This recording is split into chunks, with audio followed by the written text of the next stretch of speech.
Welcome to the Gunpla Network. I'm Murdoch, and for today's unboxing, we're going to look at the high-grade Universal Century RGM-89De Jegan ECOAS Type.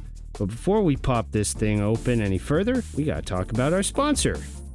And today's sponsor is, once again, Canadian Gundam. Looking for that next kit or tool to complete your collection? Canadian Gundam's got you covered. With a vast selection of Gunpla, plamo kits, paints, and tools, you're sure to find what you're looking for. And then you have their flat rate shipping across North America and private warehouse options to choose from. But wait, there's more. Take advantage of the discount code Gunpla Network for 10% off your entire order at checkout. Alrighty. So, for longtime members of the Facebook group, somebody special is going to be helping us with the Jegan unboxing and review videos this time around. From the depths of my collection, the meme generator has returned.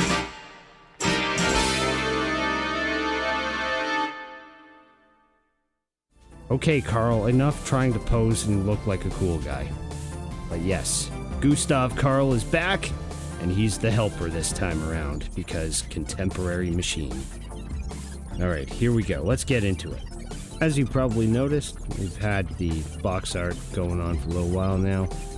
I like how this thing looks, just because it's more militarized and better, cooler, fancier Spec Ops paint job than the normal Jegans, which are this awful mint green, depending on how you feel about it. Might even feel like it's turquoise. But either way, it's what it is. On the sides here, you get a little bit of lore about the ECOAS Type Jegan. I don't have my translator out, so I can't really read that at the moment. With, front and back shots of it. It's nice stats in Japanese. And then on the next side, we're seeing some of its action poses. It can move its cool Four Eyes visor up and down for all the different other viewing modes you can have with the camera. Apparently it comes with both a hyper bazooka, or maybe that's a rocket launcher, and the Jegan rifle. Interesting. Moving on to the manual, you got the good old-fashioned profile shot of it on the front with, again, its stats in the upper left-hand corner. Upon opening the book, you get all this cool info and dynamic posing all in one shot. It's quite a lot to take in, actually. And again, more specifics in universe on the machine and how ECOAS came to be, or at least how that machine came to be in ECOAS for its spec.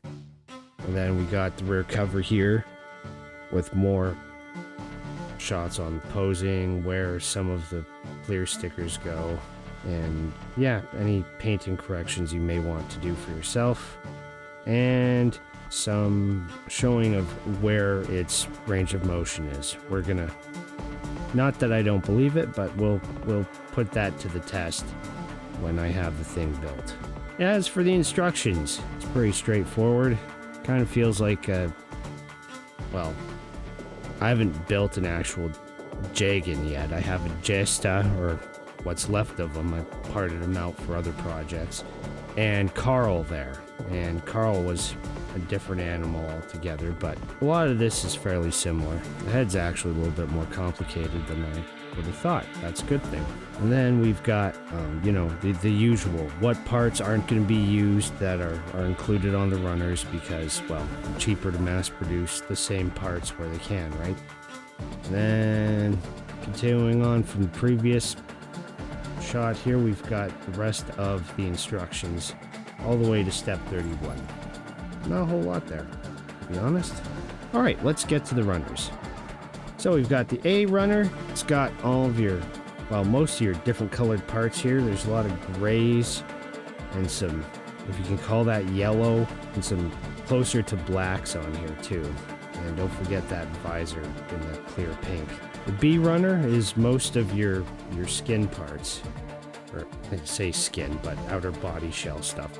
So, like the shield, we got the feet, we've got the up armored torso bits, a good chunk of the backpack, we got 2 separate head visors. I guess they didn't want to try and make it mechanically flip up and down. That makes sense.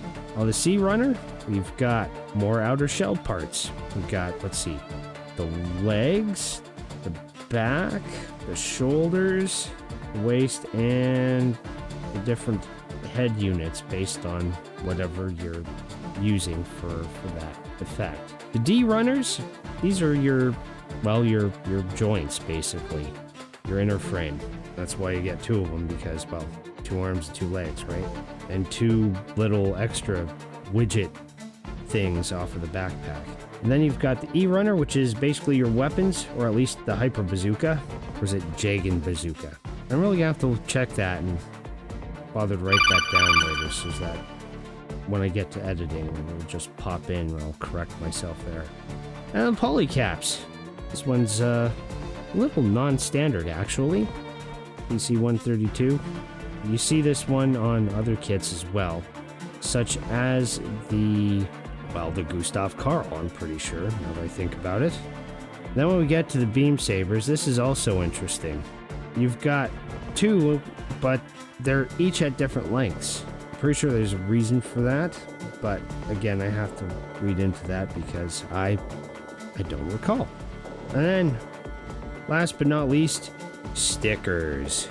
So, I mean, it's a high grade, so unless you're going and buying stuff separately, if you want dry or wet transfers, that's how you're going to have to go. But the fact that they include insignia stickers that are clear, that's pretty awesome. And then if you're feeling that concerned, nothing's stopping you from putting a clear coat on after you've got everything assembled in just the way you like. In terms of the color correcting stickers themselves, well, I mean, we've got the 2 visor mask ones. Those were obvious. That can be easily just ignored with paint, which you'll probably see me do. Looks like they've got 1 for the head cam. Again, can easily be done with paint. And then 1 for the codpiece. Huh. Well, that'll be interesting. We'll have to see how this goes, and I'll be back later on with the review video. So until next time, keep building.